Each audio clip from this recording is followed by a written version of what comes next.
안녕하세요. 김용업의 경제부동산입니다. 더 좋은 방송을 하도록 구독, 좋아요, 댓글 알림 부탁드립니다. 국민은행 난리 났다. 예금 반토막, 원금 손실 터졌다.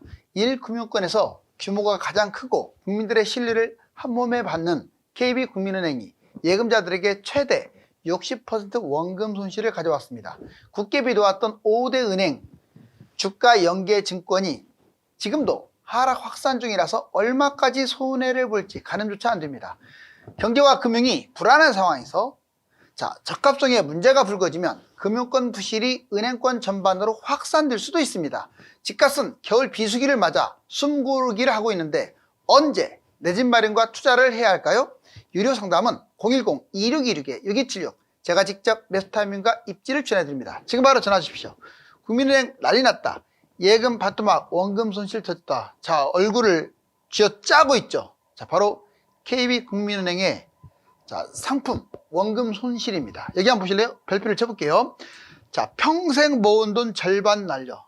절반도 더 날렸어요. 현재 기준으로 거의 60% 가까이 손실 본 것 같은데요. 내년 3조 원대 홍콩 ELS 폭탄. ELS 상품들이 많습니다. 특히 홍콩이 문제가 됐죠. 원금 손실 반토막. 2016년 문제는 이번이 처음이 아니에요. 자꾸 해결책 안 되면서 되풀이되고 있는 거예요. 그러면 어떤 해결 방안을 찾아야 하느냐? 먼저 원금 손실 반토막 ELS 판매 잔액이 KB 7.8조입니다. 신한, 하나, KH 여기는 각 2조 정도 됩니다. 그 다음에 녹인 진입 물량이 뭐냐면 원금 손실 구간을 녹인 진입 물량이라고 하는데 무려 KB에서 4조 6,434억 원. 이것도 하반기 기준에 또 상반기에 또 늘어납니다. 홍콩 H지수. 그런데 문제는 얘가 제일 많거든요. 홍콩 H지수. 이게 지금도 폭락 중이에요. 오늘 거 한번 보세요. 지금 연저점 계속 내리막길 가고 있어요. ELS 판매 중단. 그래서 지금 5대 은행들이 ELS 상품을 아예 지금 중단해 버렸습니다. 2016년 문제는 이번 사태가 이런 사태가 이번만 터진 게 아니에요. 2016년 이때도 똑같았었는데 다행히 이때는 원금 손실 봤다가 빠르게 회복이 되는데 지금은 거의 가능성이 없어 보여요. 물론 중국이 크게 문제가 없다면 내년에 제 개인적 생각은 2024년에 주가가 뛸 것 같거든요. 그런데 그렇다 하더라도 원금 손실은 피할 수 없을 것 같고요. 혹시라도 지금처럼 급추락하게 되면 정말 80% 손실 볼 수도 있겠죠. 2016년 주가 연계증권 ELS 반토막 이걸 되풀이했어요. 24년 1월부터 만기 이제 찾아옵니다. 내년 당장. 12,000원짜리가 지금 얼마냐? 5,700 정도 60%까지 최대 손실을 받고요. 금감원 사전 점검을 착수했죠. 그래서 여러 가지를 조사하고 있습니다.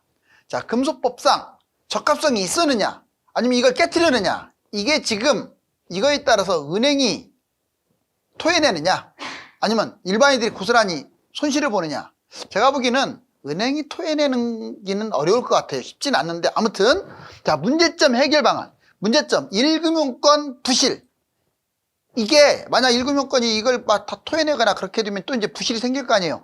2금융권으로 불똥이 튈 수가 있습니다. 이게 작은 문제가 아니에요. 지금 노년 피해자가 많았어요. 상대적으로 직원 수당이라든가 실적에 눈이 먼 사람들이 직원들이 계속 유도를 한 거죠. 나이 많으신 분들 또는 자녀 이름으로도 막 하게 되고요. 분통을 터뜨릴 문제죠. 그리고 다시 또 찾으면 어디론가 다른 데로 발령났어. 물론 이게 은행만 잘못은 아니에요. 돈독에 눈이 먼 분들도 있을 거예요. 물론 대부분은 몰라서 든 사람들이 꽤 있겠지만 그냥 원금 손실이 먹은 이자가 세다 하니까 그냥 넣어버린 거죠. 해결 방안.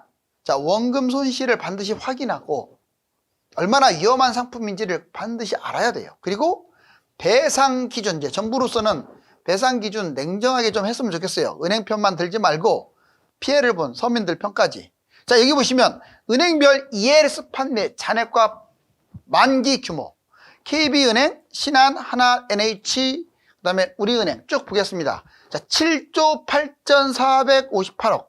어마무량하네요. 정말 ELS 판매 잔액이.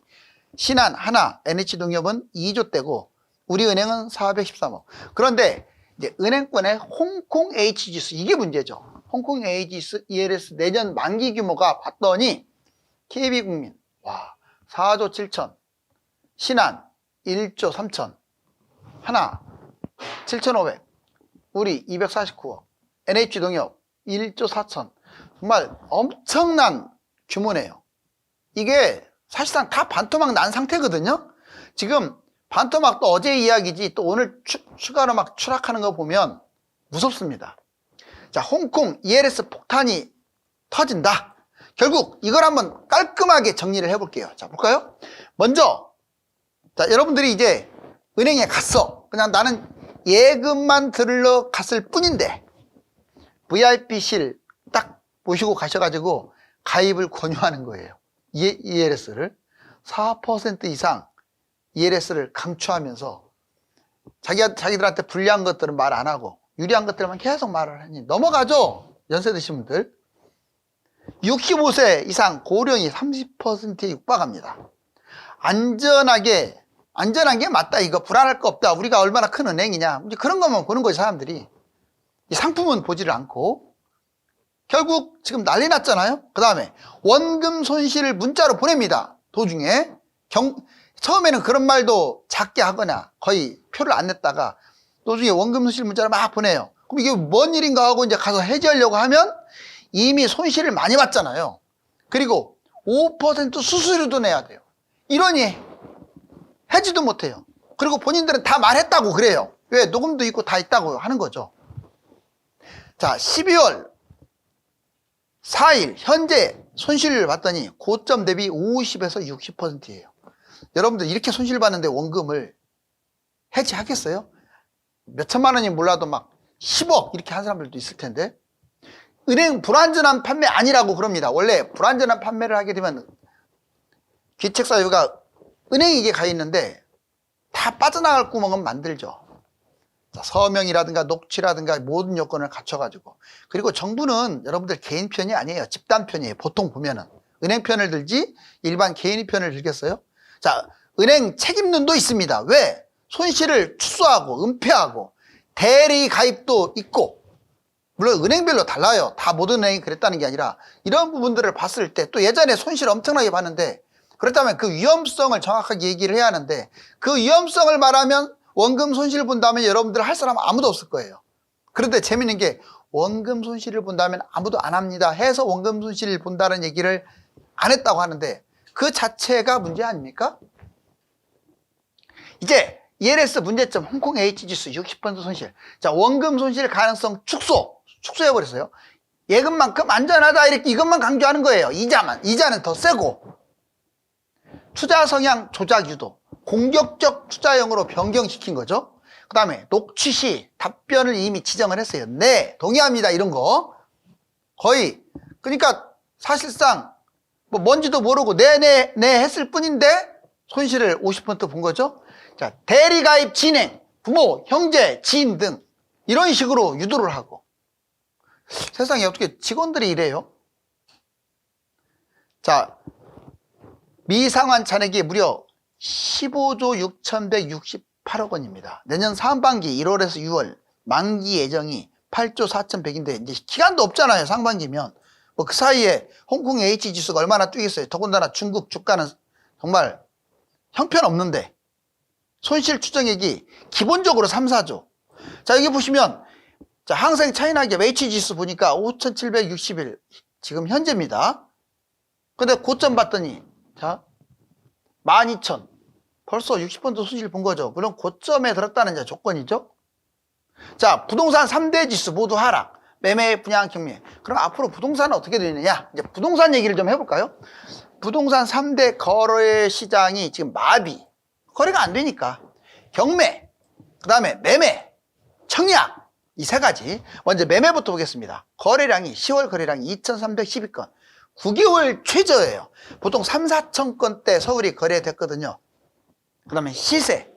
전국 23주 만에 마이너스로 떨어졌어요. 마침내. 23주 만에. 서울은 28주 만에 떨어졌어요. 서울, 경기 지금 0%입니다. 전국은 마이너스 0.01이고요. 이게 수치는 큰 폭의 하락은 아닌데 이게 꺾였다는 게 문제가 되죠. 이번에는 매매 전망 지수라고 심리 지수 있습니다. 서울이 83.2, 2달 연속 하락. 100이 기준인데 100에서 좀 많이 내려왔죠. 물론 그렇다고 해서 매물이라든가 매물은 많은데 이게 막 급매가 널려 있거나 그렇지는 않아요. 이미 1차 하락을 했기 때문에. 분양을 보겠습니다. 분양, 청약 경쟁률, 계약률. 지금 보니까 큰 폭으로 떨어졌어요. 그리고 청약 당첨 가점. 10월 달에 여러분들 37.9였어요. 근데 11월 달에는 24.8로 당첨 평균 가점이 확 떨어졌죠. 9월에는 아주 좋았었어요. 8월, 9월에는. 분양권 거래. 서울 7월 달에 30건이 거래됐는데 10월 달에 4건밖에. 여기 보세요. 거의 거래 전멸이네요. 분양도. 분양부터 분양권 다 지금 안 좋아요. 경매 진행, 낙찰률, 낙찰가율 세 가지로 구분. 경매 진행 1년 만에 11월 달 119건이 증가했어. 그래가지고 281건이에요. 어우, 정말 많이 증가했죠. 낙찰률, 연초에 1월 달에 44%나 낙찰률이었는데 지금은 28.5로 크게 감소해버렸어요. 낙찰가율, 지난달에 86%에서 80%로 갈수록 지금 경매가 이것도 역시 쌓이고 있는 추세예요. 이 세 가지가 안 좋으면 올 겨울에는 안 좋을 것이다 보여지는데 그렇다고 뭐 폭락을 한다 이거보다 이제 그동안에 올라왔잖아요. 올라왔던 게 이제 제로까지 온 건데 이게 겨울 계절적 요인이냐 아니면 본격적인 요인이냐 그건 원인을 보면 알아요. 자, 여기 보세요. 집값 전망이 지금 극과 극을 치닫습니다. 상승 대비해라. 아니다. 하락 대비해라. 자, 일단 금리가 어떠냐 이게 제일 중요해요. 금리가. 종류는 많아도 금리가 제일 중요하고 그 다음에 대출도 중요하죠. 정책, 해외 집값, 주식, 그 다음에 경제 전반 이렇게 6가지 상황을 봤을 때 어떻냐. 자, 이제 상승 대비 12월부터 2월 이게 사실상 바닥이다. 이제 상승론자들은 이렇게 말해요. 12월부터 2월까지 사실상 바닥. 지금이 급매 배수 타이밍이다. 2023년 1월 달에 바닥을 찍고 치고 올라갔듯이 이번에도 마찬가지다. 지금 아니면 급매가 언제 나오느냐. 3월에서 4월 총선 때문에 강보합 아마 초기 상승 모습을 또 보여줄 것이다. 5월에서 12월 올해는 금리 인하를 한다. 기준금리가 인하를 하기 때문에 무조건 뛴다. 집값 상승 확대다. 집값만 뛰는 게 아니라 주식, 가상화폐가 다 올라갈 확률이 크다. 그리고 올해만 뛰면 잡으라고 안 하는데 24년에서 25년 앞으로 2, 3년 동안 대세 상승 뭐 폭등을 한다기보다 대세 상승 신고가까지는 찍을 것이다. 그런데 하락, 이제 하락을 강조하시는 분들은 이렇게 말해요. 뭔 말하느냐. 12월 이미 꺾였고 2월까지 W자 하락 시작하고 자 이제 고점이니까 지켜만 봐야 한다. 3, 4월 총선 때 오히려 집값을 띄우면 국회의원 당첨이 안 되니까 약보합으로 할 것이다. 그리고 초기 하락 모습이다. 5월에서 12월 올해 연말 내내 DSR 무엇보다도 이제는 금리는 끝났고 대출이 문제인데 대출을 강화한다 정부가. 그래서 하락이 확대될 것이다. 2, 3년 동안 24년에서 25년 대세 상승이 아니라 대세 하락의 연장선상이다. 그래서 W자다. 이제 올 1월달 이하 밑으로 떨어질 것이다. 그래서 신저가를 기록한다. 완전 다르네요.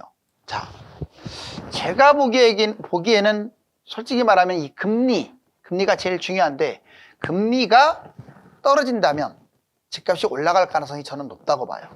자, 이제 1금융권 부실 현황, KB 국민 순익 줄고 연체율 올라. 이게 1금융권이 뭐 지금 부도가 난다는 얘기가 아니에요. 이 정도로 1금융권 우리는 다 좋은 줄 알았더니 각 은행마다 문제점이 있습니다. 한 번씩 제가 끄집어냈었어요. 국민은행, 우리은행, 기업은행 각각의 문제점을 한번 보면 담보대출 6조 1위예요. 1위.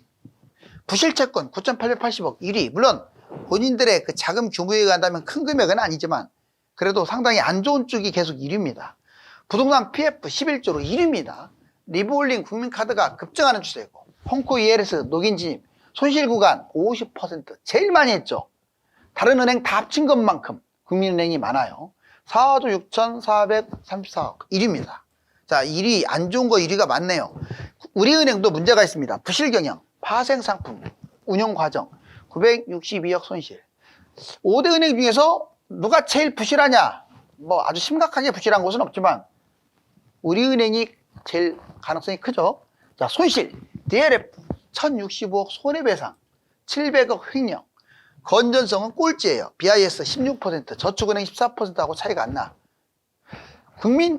우리뿐만 아니라 많은 은행들이 다른 나라에 건물을 사놓고 상업용 건물을 사놓고 손실 본 사례 엄청 많습니다. 지금 그거는 제가 꺼내지도 않았어요. 기업은행도 문제가 돼요. 국책은행이라고는 하지만 중소기업 파산 1034건 급증, 대출 2주 육박이에요. CCC 정크 등급 이하가, 투기 등급 이하가 거의 많은데 거기에 기업 대출을 해준 거야. 15.4%, 4조까지 해줬다가 20%나 증가를 했대요. 상당히 높죠. 중소기업 보호, 부실채권 상승. 어쩔 수 없이 기업은행은 태생적으로 취약한 중소기업을 대출해 줄 수밖에 없는데 그런 파생적인 문제 때문에 기업은행도 얼마든지 부도가 날 수가 있습니다. 자, 이제 강남 3구 집값 하락 사례, 잠실 강남 서초 많이 빠졌어요. 물론 이것만 보고 집값이 지금 다 폭락한다 이게 착각하시면 안 돼요. 그렇지만 그전에는 이렇게 급락하는 것들이 없었는데 이제 하나씩 나온다는 게 중요한 거죠. 여기 보시면 자, 23년 9월 달에 불과 2달 전이네요. 24억 4천이었어요. 뭐가? 잠실 릴스가 24억 4천인데 11월 달 22억 9천으로 무려 2억대나 뚝 떨어졌어요. 이게 작은 금액이 아닙니다. 아예 보이질 않았었거든요. 22억이 직거래 18억 빼고는. 자, 그 다음에 장미 2차 신천동에 장미 2차 봤더니 자, 20억 7천까지 갔던 게 지금 처음으로 19억대로 또 밀리기 시작을 해요. 자, 그 다음에 파크리오 22억 3천까지 찍었던 게 21억 20억에서 놀다가 기어이 19억 2천으로 추락했습니다. 도국 렉슬 여기 보시면 자 49억 4천 거래도 별로 없었는데 49억 4천 42억 43억 이렇게 하다가 37억 오 진짜 많이 빠졌죠. 도국 렉슬. 자, 그 다음 보시면 얘는 이제 대형평이죠. 51평이 이렇게 빠진 거고 아크로 리버뷰 얘도 지금 43억 8천 거의 40억대에서 맴돌다가 최근 31억이 거래됐어요. 와, 그러면 25% 폭락했네요. 고점 대비. 강남이 신고가를 찍는다고는 했지만 지금 말씀드렸듯이 이 5개 아파트 이것만은 아닙니다. 전반적으로 매물이 조금 낮아지고 있어요. 자, 그런데 중요한 건 12, 1, 2 만약에 이게 상승장으로 전환되면 언제 그런 일이 있으냐는 듯이 20억짜리가 21억으로 가지 않아요. 그냥 25억으로 뛰거든요. 그래서 이게 상승을 하느냐 하락을 하느냐를 냉철하게 봐야 돼요. 그 다음에 5대은행 가계대출 추이 보시면 6월에서 11월 꾸준하게 지금 올라가고 있죠. 자, 5조 원 늘어났네요. 그리고 주담대가 5조 원 늘어났고 그 다음에 가계대출 4.4조. 전반적으로 봤을 때 소비 심리를 구성하는 소비자 동향지수, 여기서 주택 가격 전망지수라고 빨간 거 보세요. 82, 110까지 갔다가 102로 지금 내려가는 추세. 그리고 원유 가격은 급락하고 있는 추세네요. 그러니까 지금 좋은 점과 나쁜 점이 막 혼동된 상태죠. 매매 전세 추이, 경매 주요 지표를 보겠습니다. 전세는 지금 올라가고 있는 추세예요. 자, 그렇죠? 월별로 봤을 때. 그 다음에 매매는 어때요? 처음으로 마이너스로 지금 전환됐습니다. 그리고 경매입니다. 막대 그래프가 진행 건수인데 제일 높네요. 여기 끝이. 그죠? 그리고 갭투자는 2020년에 1차적으로 제일 많이 했다가 그 다음에 21, 2년 정도 2차적으로 엄청나게 갭투자 많이 했네요. 그러다가 전세가가 뚝 떨어지니까 지금이 제일 없어요. 그럼 이제 여기에서 조금 이렇게 놀다가 또 올라갈 거 아닙니까? 그래서 어떤 면에서는 지금은 전세가 뛰고 있고 매매가는 뭐 보합권에서 멈추고 있기 때문에 갭 간격이 좁혀질 가능성이 커요. 그러면 이제 또 한 차례의 갭 투자 기회가 지금 오고 있습니다.